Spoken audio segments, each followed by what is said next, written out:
The Celtic lands on the western edge of Europe are lands of islands and of mountains.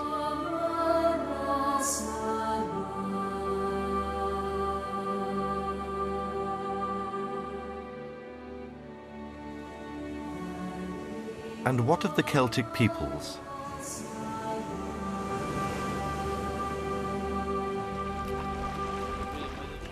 They too are peoples who live off the fruits of the sea and the hard-earned harvests of the land.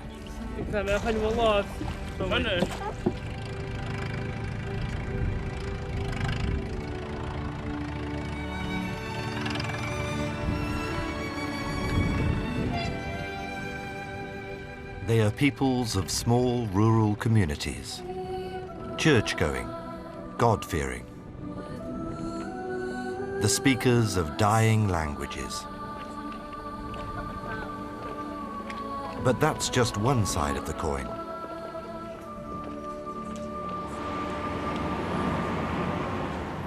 The vast majority are town dwellers, peoples who have embraced a world culture.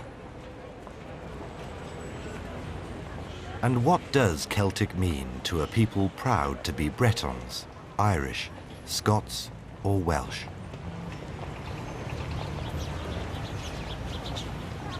Are the Celts nothing but a romantic notion that lost its independent way long ago?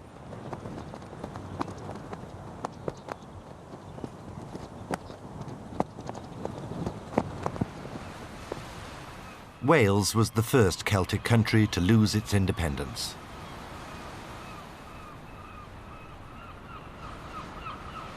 By the start of the 19th century, one parliament in London would legislate for all the peoples of the Isles.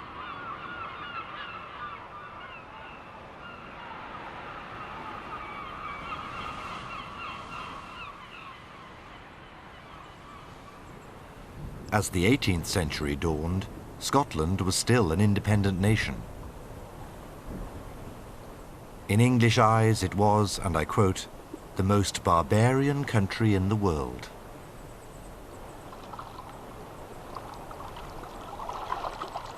But independence meant that Scotland was free to choose its own monarch. The line of Protestant Stuarts was facing extinction when Queen Anne gave birth to the last of her 19 stillborn children. With her death, who would claim the crown of Scotland?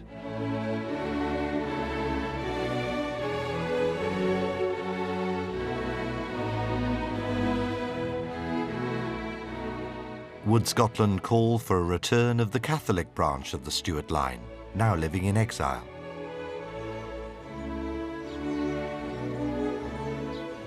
At the Palace of Versailles, Louis XIV brought matters to a head when he declared his support for the Catholic Stuarts. England faced the renewal of the old alliance. The crown of Scotland could not divide the kingdom.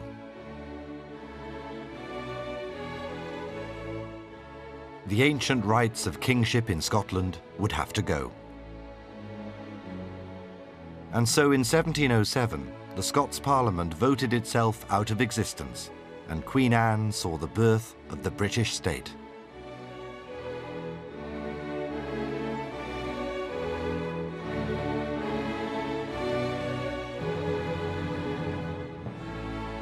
There were, in fact, riots in the streets of Edinburgh.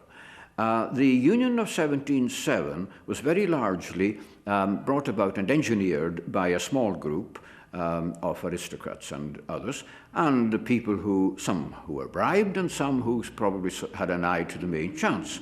But I don't think the people of Scotland in general welcomed the Union at all. Not everyone in England approved either. Barely 6 years after the treaty, the House of Lords defeated a motion to abandon the Union by one single vote.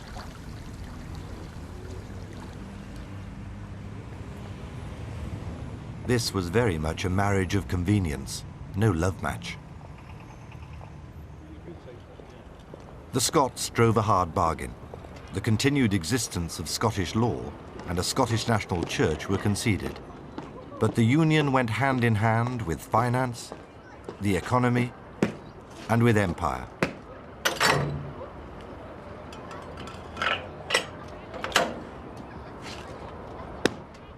Sovereignty was the key issue at stake, but 15 of the 25 articles addressed trade and finance.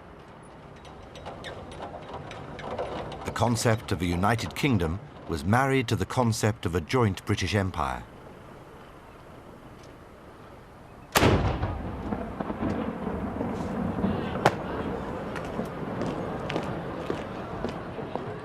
This was an age when decisions were taken by the few, and in Scotland, the few could see bright visions ahead.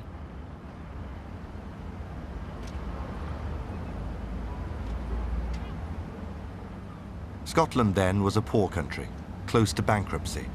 Now its peoples could share in the most lavish imperial opportunity in history.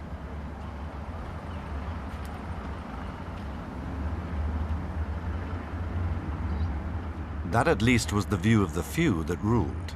95% of the Scottish population had no say in the matter. Also, it seemed, lurking in the background and in exile, there was that Catholic Stuart line. In 1715, it erupted to the foreground. This was the first Jacobite rebellion. It was directed against the new Hanoverian succession. A German was now King of Scotland, as well as England.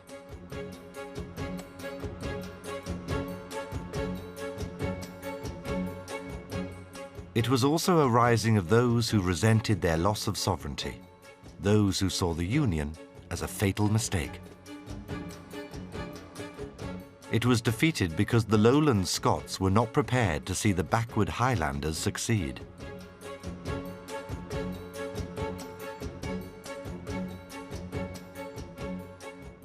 In 1745, the landing of the Young Pretender in Scotland opened the old sore. This time, it was a more serious affair, as 5,500 Highlanders marched on London. At Derby, they took the fatal decision to turn back and face their death on the moor of Culloden.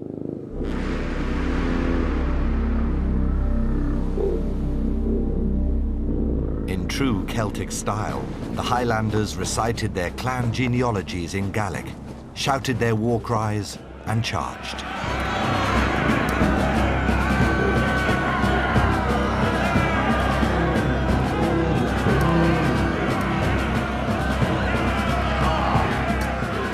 They charged into an army of professionals and fixed bayonets.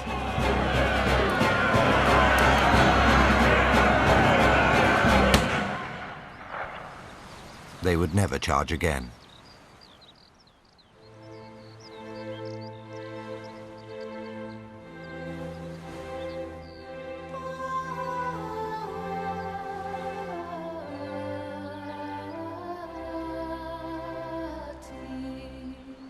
The reprisals, like the battle, have passed into Scottish folklore.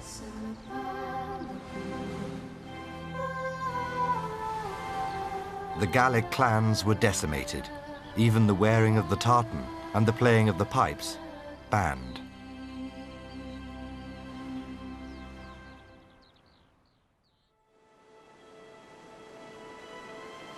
Defeat in battle was one thing.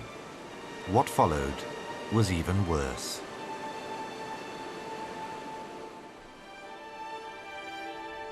It has been described as the inevitability of economic progress. Communities were rounded up at a few hours' notice, the crofts set on fire, and people evacuated to make way for sheep.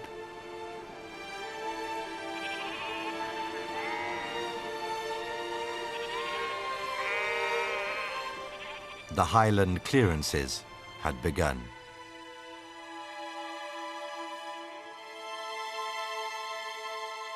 Scotland's national poet, Robbie Burns, approved. His knife, say rustic labour death, and cut you up with ready slecht. trenching your gushing entrails brecht like gunny ditch, and then, oh, what a glorious sight. His day is still celebrated by the Lowland Scots. If you wish her grateful prayer, gie her a haggis. In the Highlands, a whole way of life was decimated, its people defeated and culturally isolated.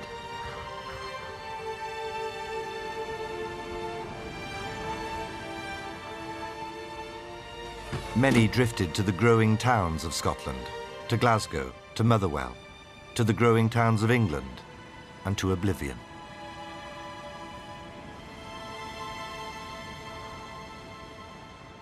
The lowlander inherited the land. The tartan was a shroud.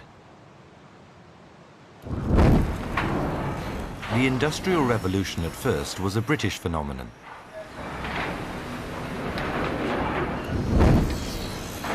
Its effects on Celtic peoples, like on all peoples, staggering.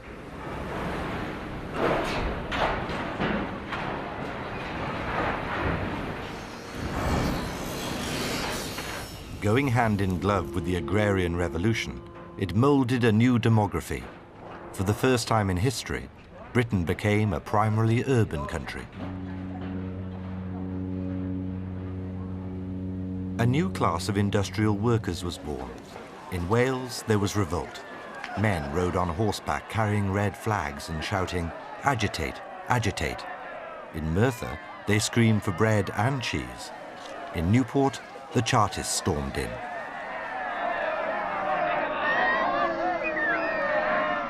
Something had to be done to meet the demands of this new class.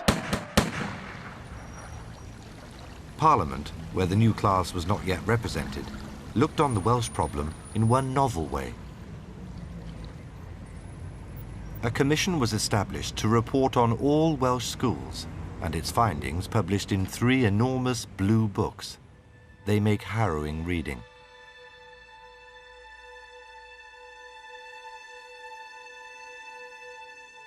A girl, struck by the teacher so hard, she lost her sight for the rest of the day.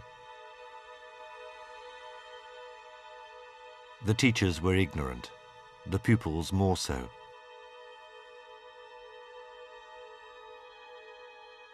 The school buildings unfit to house farm animals, let alone children. In one parish, part of a human body was found in the teacher's desk in a state of putrefaction. The problem? The language. Matthew Arnold, the greatest Celtic scholar of his day, agreed. St Fagan's Folk Museum regularly reenact what happened next. Silence! Eyes to the front, back straight, arms folded on the desk in front of you. I want it to be so quiet in here that we can hear the sound of the clock ticking. Is that understood? Yes, Master. Very good. Now then, we shall begin today with some mental arithmetic. Now, if you consider the distance between... Yes, boy, what do you want? He was speaking Welsh. Come forward to the front of the class. Take off your cap and give me the Welsh knot. You may now sit down. You boy, stand up. You know the rules in this classroom. If you're caught speaking Welsh, you have to wear the Welsh knot. And the child wearing the Welsh knot at the end of the day is punished by 6 strokes of the cane. Take your hat off, boy.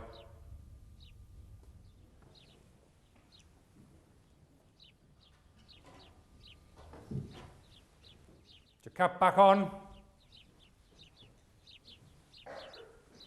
Come out to the front. Put your hand out, boy. 1, 2, 3, 4, 5, 6. Let that be an example to you all. And it was. From now on, the Welsh language was literally hammered to its knees. Everything Welsh was branded unworthy. Its history, its customs, and of course its language.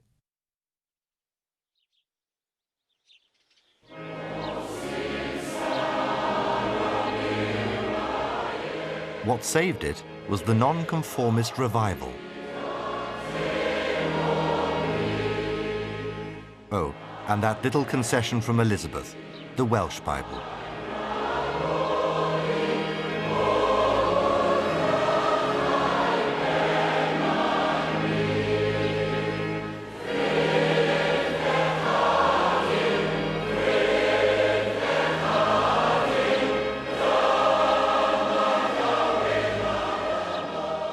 Welsh chapels with their inspirational hymns became more numerous than Norman castles and Anglican churches. And they meant more.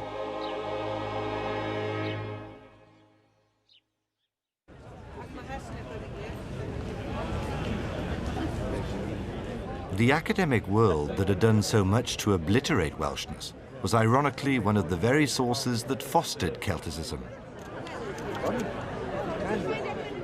As far back as the 17th century, John Aubrey, antiquarian par excellence, linked the Celtic Druids with ancient Stonehenge.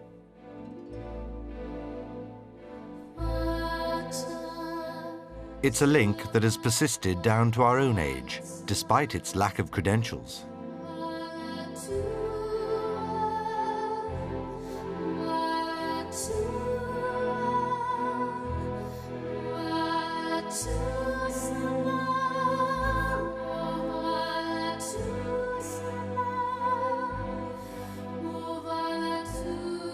In the middle of the 18th century, William Stukeley added his authority to the argument.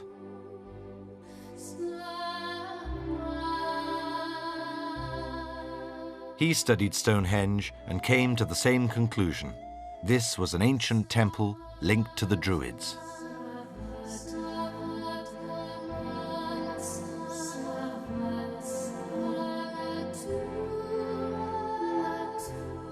The Druids captured the imagination. But then, in 1707, the very year of the union with Scotland, the Welshman Edward Llwyd published a truly scholarly work on the Celtic family of languages. The notion of Celticness actually was an alternative group identity for all the non-English peoples of the islands. And I believe this is one of the reasons it became such a tremendously successful idea during the 1700s. It spread like wildfire from a new invention really around about 1700 to something that everybody took for granted by the early 1800s.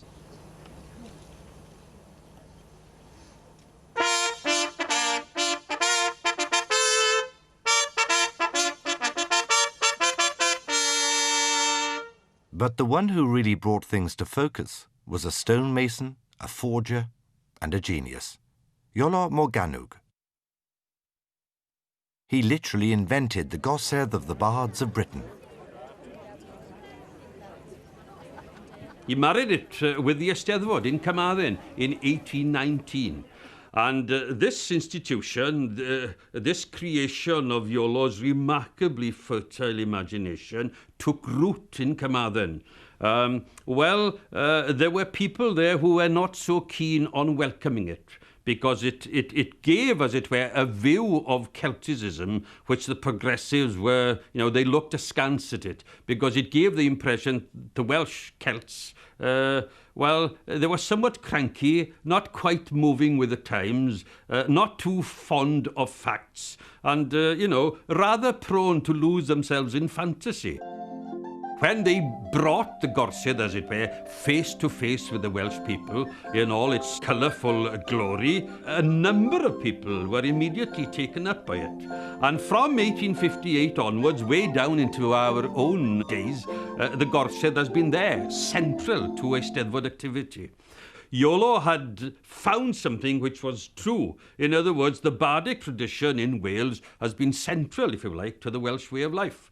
And Iolo created this institution, planted it in the Eisteddfod, at a time when there was a great danger of the Eisteddfod being engulfed by this tide of Britishness, Prydeindod, as we call it in Welsh. The Gorsedd of Bards plays an important part in signifying that we intend to continue to be. In Ireland, the intention to continue to be was a thorny problem.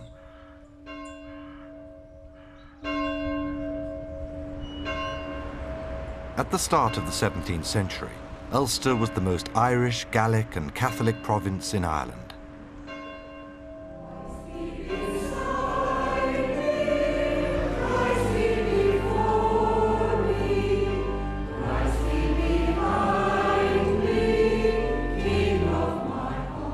The plantations and perpetual Protestant rule from London had now changed all that.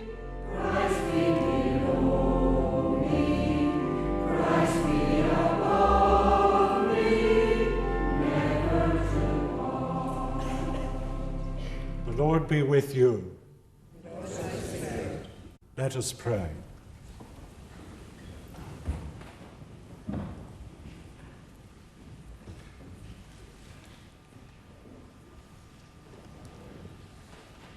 Let us pray for the hungry peoples of our world, and that those with plenty may find ways to share. To share, in the context of 19th century Protestant triumphalism, was an impossible concept to grasp.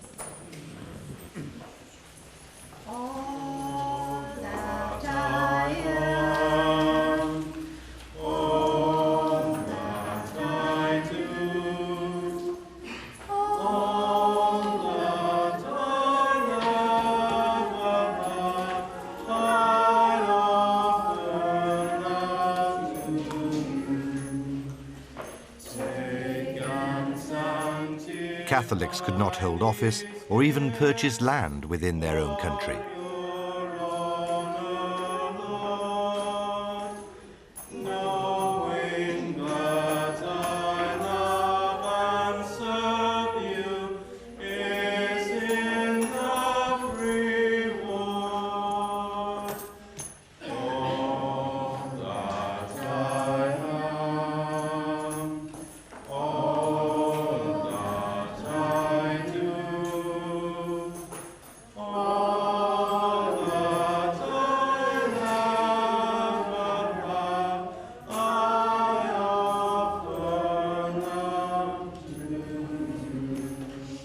In the 19th century, a Catholic in Ireland would have to profess, and I quote from the Test Acts, "I believe that in the sacrament of the Lord's Supper there is not any transubstantiation of the element of bread and wine into the body of Christ."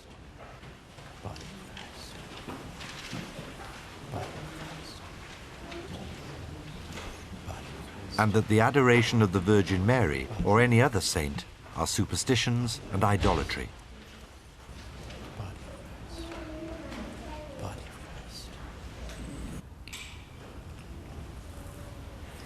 How could a Catholic population ever accept such terms? It didn't, and what follows beggars description.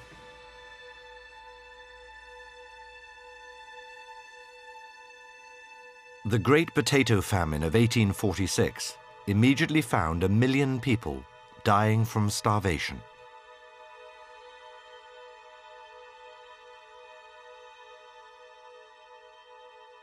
The union with Ireland in 1800 had been passed on a promise of full Catholic emancipation. It was a promise that was not honoured.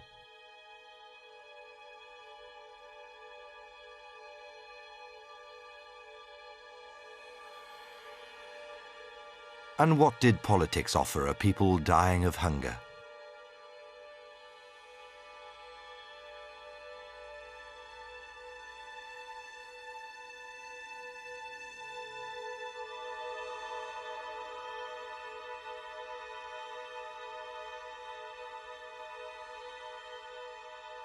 The eventual repeal of the Test Acts still meant that the Irish owned no land.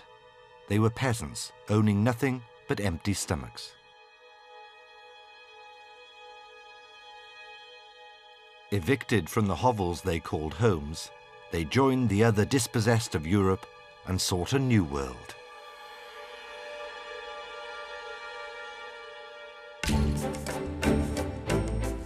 The great diaspora had begun.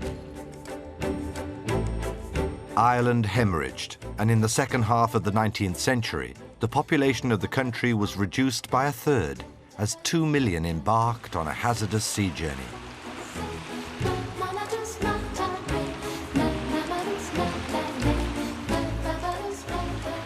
A people with no land went to a land with no people. Here in Ellis Island, America's immigration officers granted them the rights to a new life. They and thousands of Scots and Welsh who crossed the same sea, shared the same hopes, helped build their new adopted country.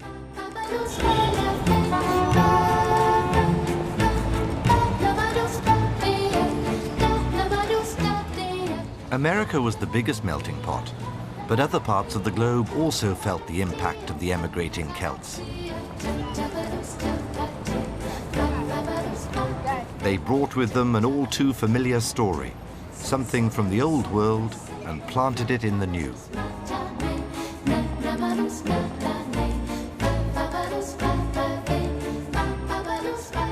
The century of the common man dawned with a Celtic population scattered as never before.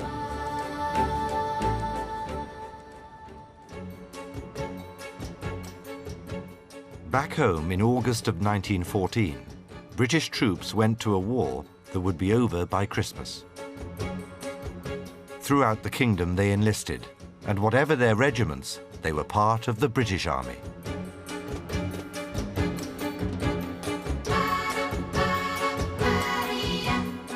These were the lions led by donkeys to the slaughter.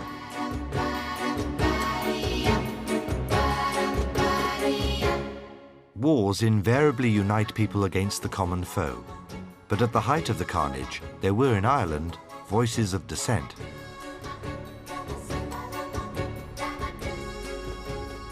The voices were those of the educated, literate men of the day. Those who wrote their plays for the nationalist Abbey Theatre, those who wrote novels, who wrote poetry. A very special literature of a people still deprived of any measure of home rule. As 40% of the adult population of Ireland fought for Britain, the demands to break from it gathered steam. William Butler Yeats thundered his verses inspired by an intense nationalism. The dam broke in April 1916 with the Easter Rising. The streets of Dublin felt civil war, backed now by political thinkers like Padraig Pearse, who helped pronounce a provisional government. Its terms starkly laid out for a free Ireland. These were the new Cahoolins of the age. But in the eyes of the British government, traitors all. The insurrection lasted less than a week.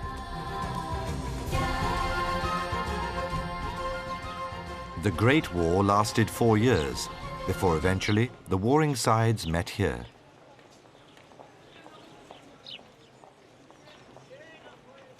The Palace of Versailles. The war to end all wars was over, and in the Great Hall of Mirrors, the peace was signed with Germany. 4 years later, Britain would lose more lands than the Germans had surrendered here at Versailles. Ireland had divorced itself from the United Kingdom. As he signed the European peace, Liberal Prime Minister Lloyd George knew well that he would have to return to the unsolved question of Irish Home Rule. The detested Black and Tans met their match as a determined nation rose to hail an Irish Free State and a divided Ireland. It has remained ever thus. And Ireland entered the Second World War like Switzerland, a neutral country.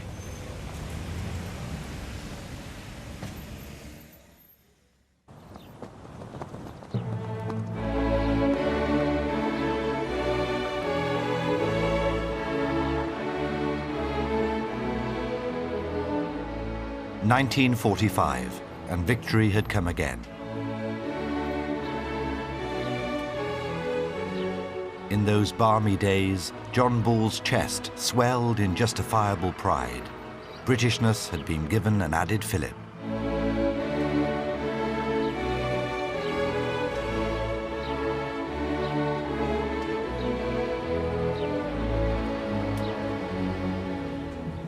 Throughout the war years, the inspiration, the very voice of Winston Churchill, came to symbolize Britishness.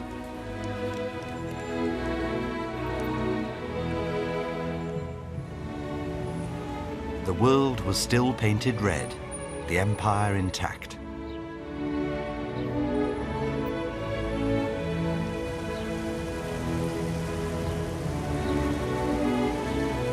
The king was in his palace. The British monarchy, whose Germanic roots had been conveniently obliterated from history, was something of which the people were proud.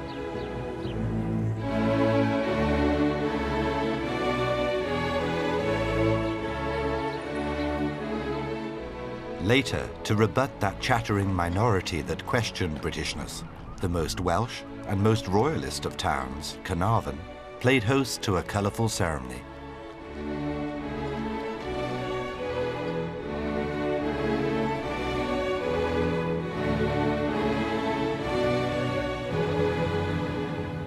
I, Charles, Prince of Wales, do become your liege man of life and limb, and of earthly worship, and faith and truth I will bear unto thee.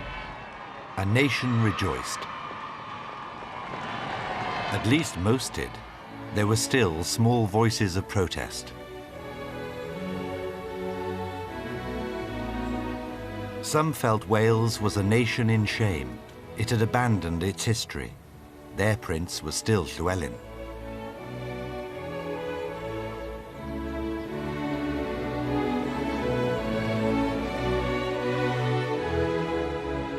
Was Welsh history nothing but a list of failure?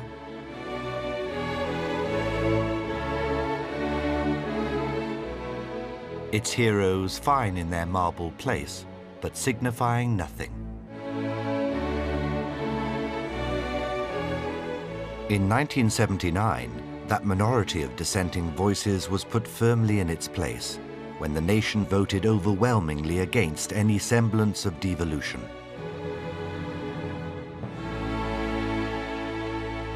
Then, of all things, came the television dispute.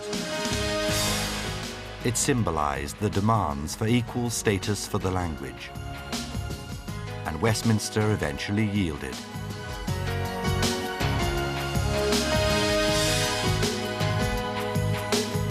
Welsh Wales got its channel, and others followed.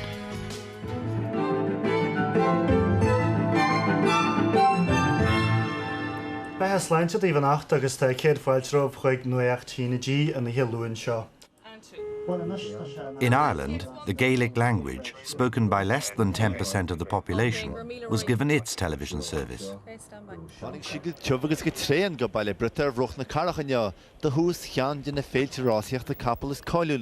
The Celts, this very programme, is now being transmitted in Scotland in Gaelic. Near Africa Bear Gordon or Honig Chimpel na Hungi Dernach, Akshay Kapel Hal McCarthy, Collins double Hogan Ross Leshka by TX1 1-2. Stand by 89. By unseen, I know you're Ross morning here. By 2. In line Maiden, Glan, Green, but I was brought on some from Akui, and shake him dear Thomas away, a very shade and little some form. The dying Celtic languages of the Isles embraced a new world of mass communication and entertainment. To survive, they had to. There has also been an unbelievable resurgence in education through the medium of the Celtic tongues. Ond mae'r ddau ffyrdd dyfodol yn un mor hir, mor faith. Rwy'n syrthio eto! Wyt ti'n syrthio'n rhy gyflym ar hyd ddwfn? This is Celtica in Machynlleth. It's sited but a stone's throw from Owain Glyndwr's proposed 15th century site for a Welsh parliament. Deffra fachgen, ymladda! Dwi ti ddim wedi gorffen dy dasg eto. Bydd holl greaduriaid tywyll y nos yn hawlio dy enau di os ydw di. Gweld tŷ fel hyn, tŷ crwn yw e, ac un stafell ynddo fe. Welsh history has become fashionable as never before. Tŷ crwn a dim ond un ystafell, felly fydda pawb yn rannu'r un tŷ. But with the very real attempts at awareness of a Celtic past, and therefore of a Celtic future, has come another side.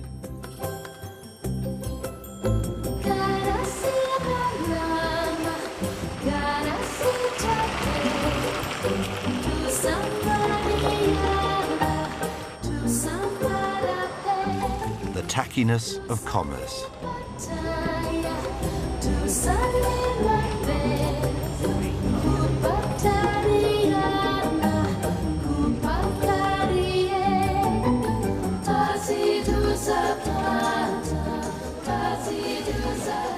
To many, this veneer is the sum totality of Celticism.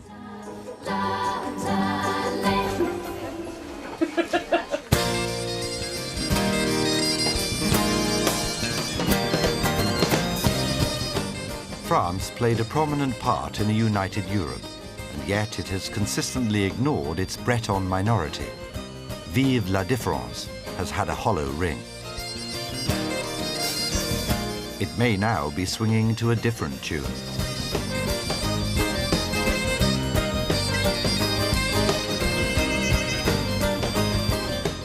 The Breton language is not yet dead and buried.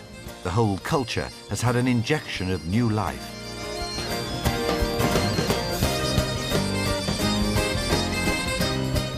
It's cool Brittany too these days.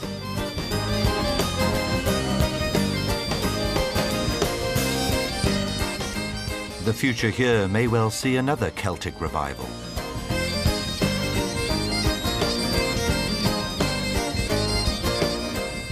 But Celticness and the Celtic nations are now set in a fast-changing Europe. No part of the Isles has felt the impact of these changes more than the Republic of Ireland. And no part of Ireland has felt it more than Dublin.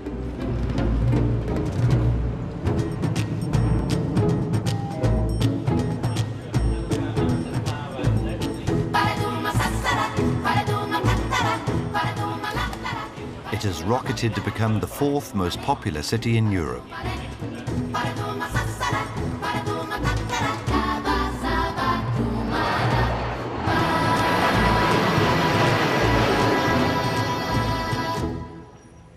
Its economy, Ireland's economy, has boomed and been rightly dubbed the Celtic Tiger.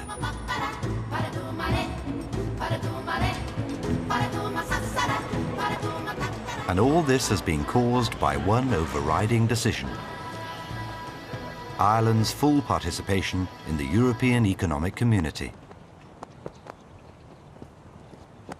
But what of Britain?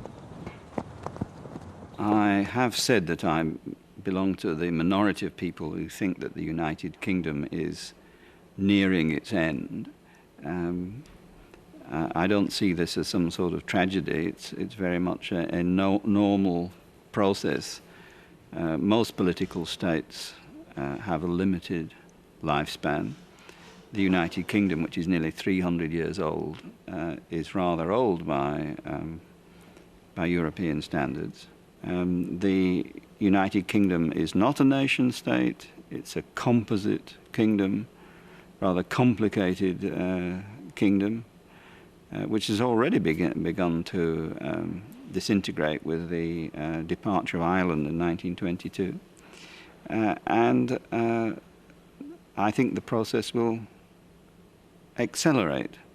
I wrote somewhere that we may be sitting on an avalanche, that the surface is relatively calm, but underneath the pillars of Britishness have been seeping away, and one fine day it may just all slip. Did that slip, I wonder, start in 1998, when Scotland voted overwhelmingly for its own parliament.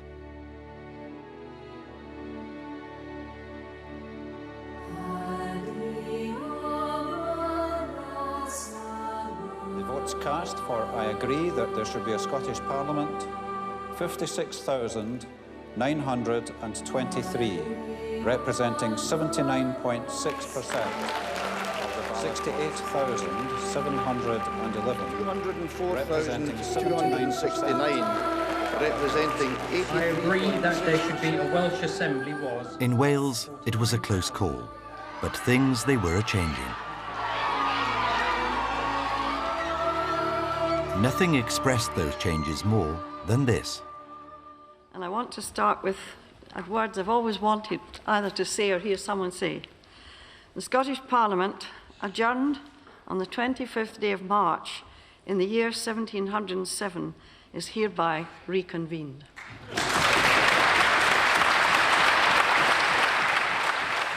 No one yet knows what these changes mean, but Cardiff in 1999 heard a different message than that of the investiture in Carnarvon.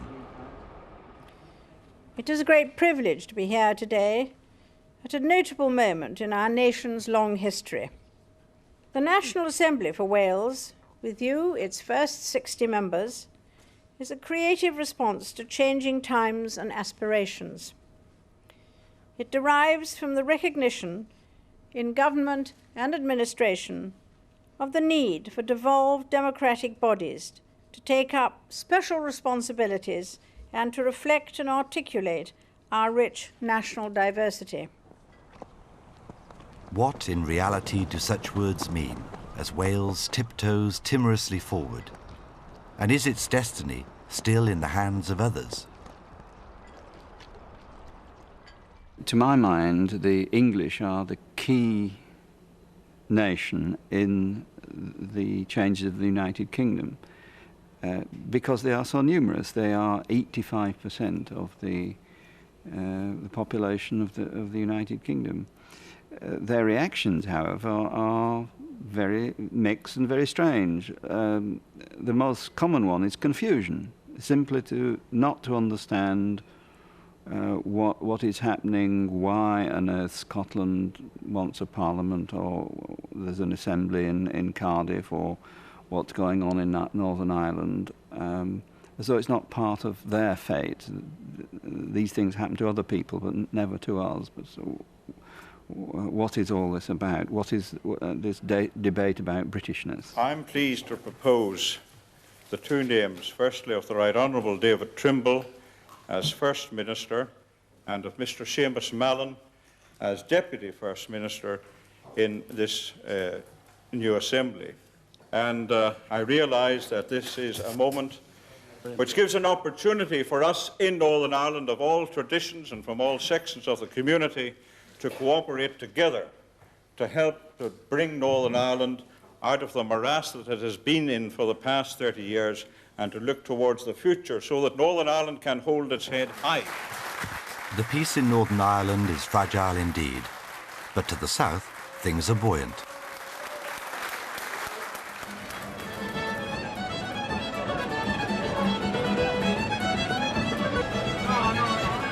But in this confidence perhaps lies the rub of the Celtic problem.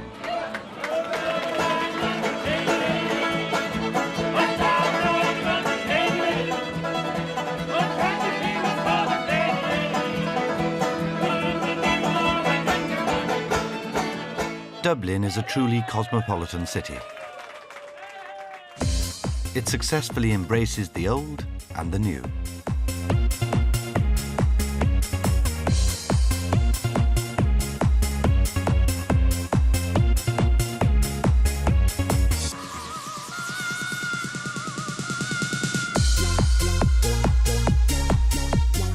The future of the Celts is set in a world as enigmatic as themselves, a world which embraces and applauds cultural diversity, but which seems hell-bent on obliterating them.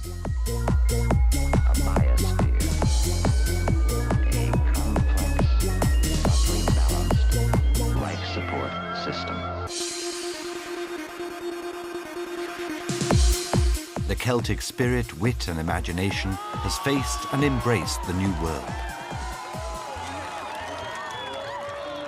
The Oscars of 2000 saw a Welsh television-backed film again competing for the Best Foreign Film Award.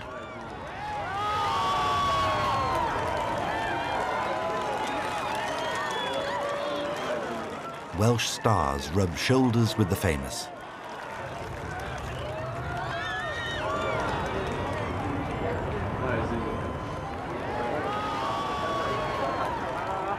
But somehow, somewhere, there is a dilemma.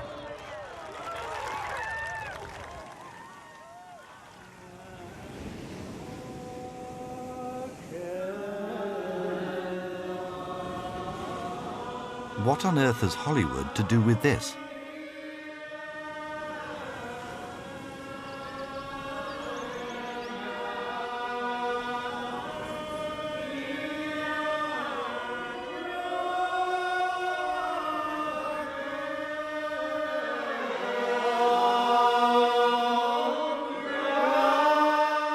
These psalm-chanting islanders of Lewis are Celts too.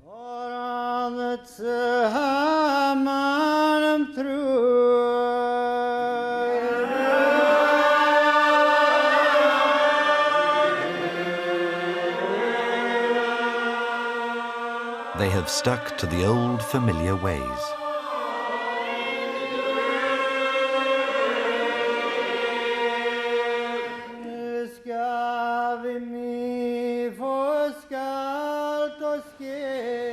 Is it in the rural scene that Celticism, whatever that is, belongs?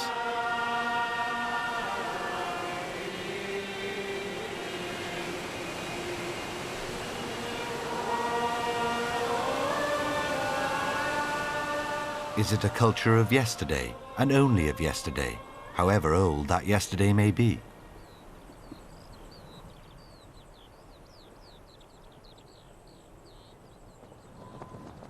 The proud banner of the Isle of Man.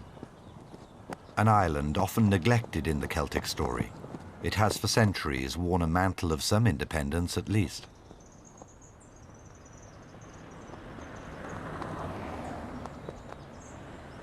But on this island, there is a chilling cemetery. It contains the grave of the last natural speaker of Manx, Edward Madrill. With his death, a Celtic language died. But then we Celts have been visiting the graves of our departed for some 3,000 years, and we have things to do before we sleep.